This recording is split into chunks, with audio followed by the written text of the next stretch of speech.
जय हिंद स्टूडेंट्स, स्वागत है आप सभी का आपके अपने यूट्यूब चैनल एजुकेशन पथ में।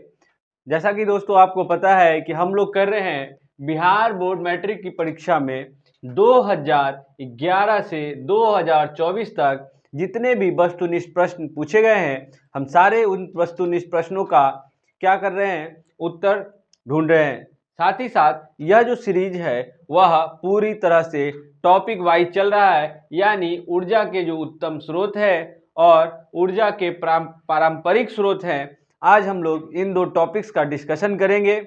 तो चलिए शुरू करते हैं। आज का हमारा पहला है, नाभिकीय ऊर्जा प्राप्त करने हेतु आवश्यक है ए हीलियम, बी क्रोमियम, सी यूरेनियम या डी एल्युमिनियम।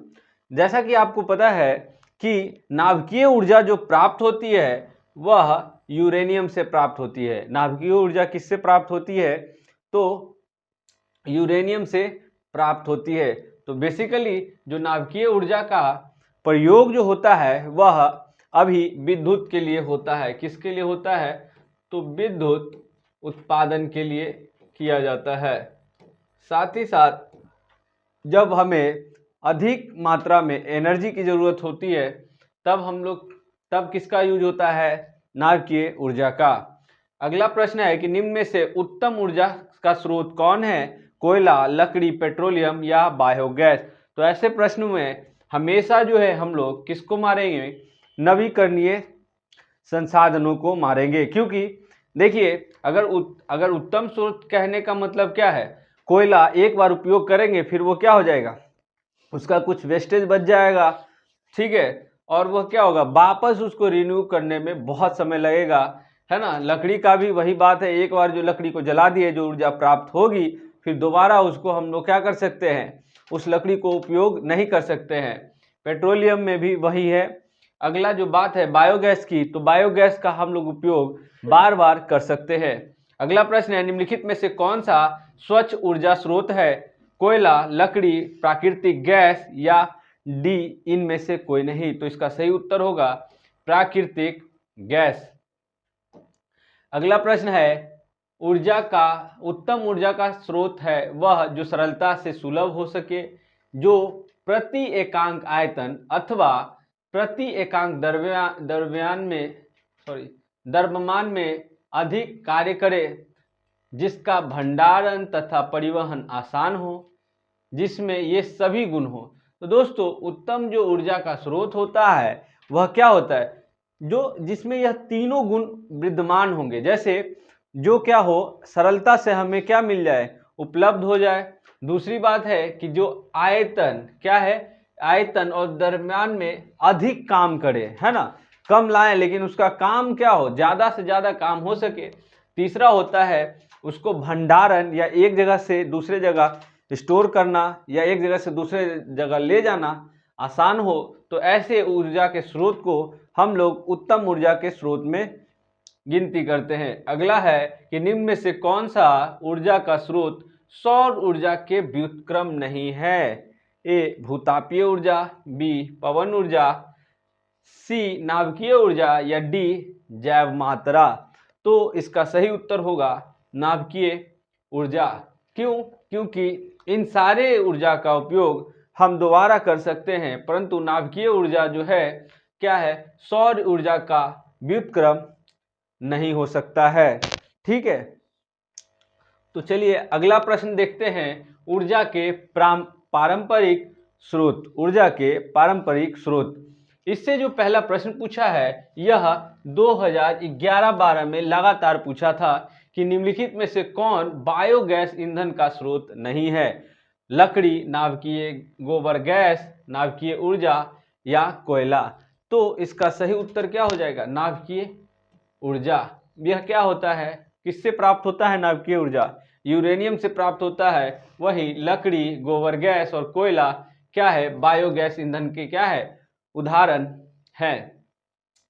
अगला है, पवन विद्युत जनित्र में पवन की चाल कम से कम कितनी होनी चाहिए? तो क्या हो जाएगा? ए 15 kilometre per hour, 150 kilometre per hour, 1.5 kilometre per hour या 1500 किलोमीटर पर आवर। तो इसका सही उत्तर होगा 15 किलोमीटर पर आवर। देखिए ये जो है पवन विद्युत जनित्र में क्या होता है, आपको पता है क्या होता है, ऐसे एक अधिक ऊंचाई पर क्या लगाया जाता है, फैन लगाया जाता है, और यह जो है फैन घूमता है, क्या घूमता है, हवा से यह क्या होगा, घूमेगा। तो यह कम से कम, अगर हवा की रफ्तार जो है कितनी होनी चाहिए, तो हवा की रफ्तार कम से कम 15 किलोमीटर पर आवर की स्पीड से आएगा, तब यह क्या होगा, इस प्रकार से घूमेगा और क्या करेगा, इसमें गति होगी, वह यांत्रिक गति होगी, और जिससे जो क्या होगा, विद्युत उत्पन्न होगा। अगला प्रश्न है कि जीव द्रव्यमान ऊर्जा स्रोत का उदाहरण निम्नलिखित में से कौन नहीं है। ए पेट्रोलियम, बी बायोगैस, सी नाभिकीय ऊर्जा, या डी कोयला। देखते हैं दोस्तों कि यही प्रश्न को बार बार आपसे पूछा जा रहा है, इसका मतलब कि आने वाले एग्जाम के लिए यह कितना आपके लिए जरूरी हो जाता है। तो चलिए इसका उत्तर जानते हैं। तो इसका सही उत्तर क्या होगा, तो इसका सही उत्तर होगा नाभिकीय ऊर्जा। कौन सा परंपरागत ऊर्जा स्रोत है, जैव मात्रा, नाभिकीय ऊर्जा स्रोत, भूतापीय ऊर्जा स्रोत, या इनमें से कोई नहीं। तो इसका सही उत्तर जो होगा वह होगा जैव मात्रा या बायोगैस। गर्म जल से प्राप्त करने के लिए हम सौर जल तापक का उपयोग किस दिन नहीं कर सकते हैं, धूप वाले दिन, बादलों वाले दिन, गर्म दिन, या इनमें से सभी। देखिए क्या बोल रहा है, गर्म जल से प्राप्त करने के लिए, तो गर्म जल से प्राप्त करने के लिए सौर ऊर्जा का जो तापक का उपयोग हम लोग किस दिन नहीं कर सकते हैं, तो किस दिन नहीं कर पाएंगे, तो बादलों वाले दिन में हम लोग नहीं कर पाएंगे। अगला प्रश्न है कि डीजल का उपयोग होता है भारी वाहनों में, रेल इंजन में, विद्युत इंजन में, या सभी में। तो जैसा कि आपको पता है कि डीजल का उपयोग कहाँ होता है, तो डीजल का उपयोग इन सभी में होता है। रेल इंजन में भी जो है ये डीजल डाला जाता है। भारी वाहन जो है जैसे ट्रक हो गया, बस हो गया, तो सब में क्या होता है, डीजल का उपयोग होता है। वहीं विद्युत उत्पादन में जैसे जनरेटर, हम लोग देखते हैं शादी विवाह में क्या होता है, जनरेटर चलता है तो उसमें क्या डाला जाता है, तो उसमें डीजल ही डाला जाता है दोस्तों। यानी विद्युत उत्पादन में भी, और भारी वाहनों में तथा रेल इंजनों में, इन सभी में किसका उपयोग होता है, तो डीजल का।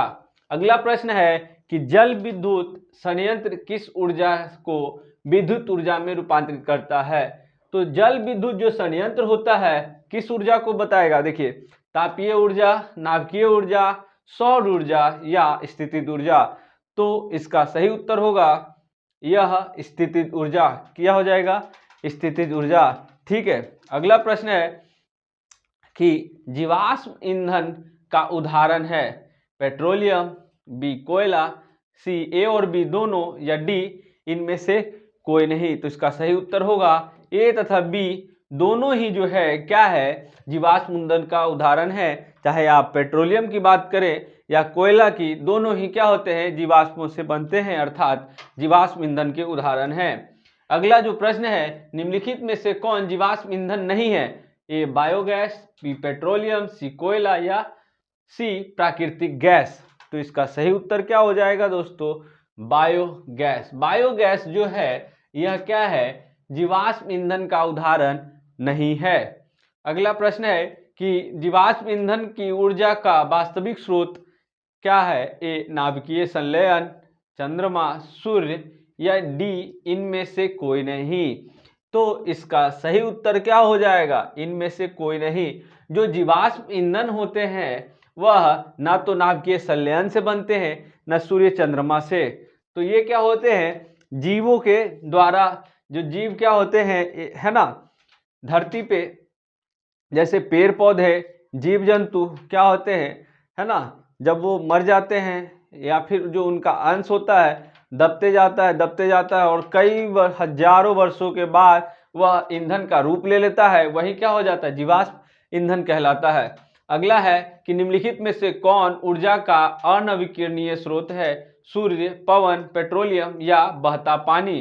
तो इसका सही उत्तर जो होगा दोस्तों वह होगा पेट्रोलियम, क्योंकि है ना अनवीकरणीय है, यानी दोबारा यह नहीं उत्पन्न होगा। पेट्रोलियम जो है क्या होगा, एक बार यूज होने के बाद दोबारा वह यूज नहीं हो पाएगा, लेकिन सूर्य, पवन और बहता पानी जिसका उपयोग हम लोग ऊर्जा के लिए बार बार कर सकते हैं, तथा इससे जो है वातावरण को प्रदूषण भी नहीं होता है। अगला प्रश्न है कि जो दहन कर ऊष्मा उत्पन्न करते हैं उन्हें क्या कहा जाता है? जो दहने के बाद, दहन मतलब जलने के बाद क्या करते हैं, ऊष्मा उत्पन्न करते हैं, तो उसको क्या बोलते हैं? ए इंजन, बी ईंधन, सी तापक या डी इनमें से कोई नहीं। तो इसका सही उत्तर जो होगा वह होगा ईंधन। क्या होगा? ईंधन। वह कोई भी चीज जिसको हम लोग जला के ऊष्मा प्राप्त करते हैं, जैसे लकड़ी को अगर हम लोग जलाते हैं तो हमें ऊष्मा प्राप्त होती है, वह क्या है? ईंधन। पेट्रोल उसको जलाते हैं तो उससे हमें क्या प्राप्त होती है? तो ऊष्मा प्राप्त होती है, तो ईंधन। तो ऐसे कोई भी चीज जिसको जलाने के बाद हमें ऊष्मा प्राप्त होगी, जैसे कोयले को भी जलाएंगे तो हमें क्या प्राप्त होगी? ऊष्मा। तो वह क्या है? एक ईंधन का रूप है। इसलिए जो भी चीज जिसको जलाने के बाद हमें ऊष्मा प्राप्त होगी वह क्या होगा? ऊष्मा, वह ईंधन कहलाएगा। अगला है कि सौर ऊर्जा को सीधे विद्युत में बदलने वाली युक्ति को क्या कहते हैं? ए डेनियल सेल, बी है ना लोकेंस लांसे सेल, या सौर सेल, या डी इनमें से कोई नहीं। तो इसको बोलते हैं सौर सेल। सौर सेल क्या करता है? जो सूर्य से आने वाली है ना जो ऊर्जा होती है उसको क्या करता है? सीधे विद्युत में परिवर्तित कर देता है, जिसको क्या करते हैं हम लोग, है ना, स्टोर करके रखते हैं और बाद में उसको हम लोग यूज कर देते हैं। क्या करते हैं? बाद में उसको यूज करते हैं। इसीलिए जो है आप देखेंगे कि जहाँ पे क्या है बिजली अभी तक नहीं पहुंची है वहां पे ज्यादातर लोग किसका उपयोग करते हैं? तो सौर ऊर्जा का उपयोग करते हैं। ठीक है, जैसे मान लीजिए कि पहाड़ पर है तो पहाड़ पर जो पहाड़ी लोग होते हैं वह ज्यादातर सौर ऊर्जा का उपयोग करते हैं। जैसे गांव में जहाँ पे बिजली नहीं पहुंची है तो वहां पे भी सौर ऊर्जा का उपयोग होता है। तो वो क्या करते हैं? सूर्य से जो आने वाली ऊर्जा होती है उसको सीधा विद्युत में चेंज कर देता है। ठीक है, तो इस प्रकार हम लोग आज का जो है टॉपिक यहीं पे खत्म होता है। फिर हम लोग मिलेंगे नेक्स्ट वीडियो में। अगर आपने इस चैनल को सब्सक्राइब नहीं किया है तो सब्सक्राइब करिए। अगर आप बिहार बोर्ड की मैट्रिक की परीक्षा देने वाले जितने भी अभ्यर्थी को जानते हैं, है ना, उन सारे छात्रों के साथ इस वीडियो को शेयर करिए ताकि उसको जो है सारे प्रीवियस ईयर क्वेश्चन का वह रिवीजन भी कर पाए, साथ ही साथ वह अपना मूल्यांकन कर पाए कि वह कितने प्रश्नों का उत्तर सही सही दे पा रहा है। धन्यवाद।